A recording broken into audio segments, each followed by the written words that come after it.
Hi guys, இது உங்கள் லிக்மென் fitness. நம்ம 2017 ஆரம்பிச்ச ட்ரெக்கிங் இன்னைக்கு 2026 நாங்கள் 10வது வருஷத்தில் காலடி எடுத்து வைக்கிறோம். அதை இப்போ நம்ம ரிப்பன் வெட்டி கொண்டாட போகிறோம். கமான்.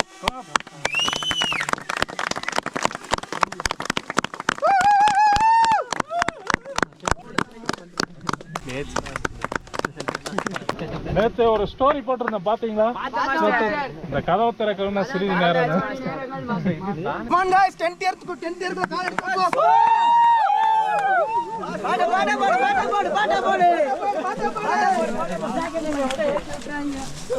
பாட்ட போடு. அடிச்சா வச்ச குறி சிக்கணுமையோ குடி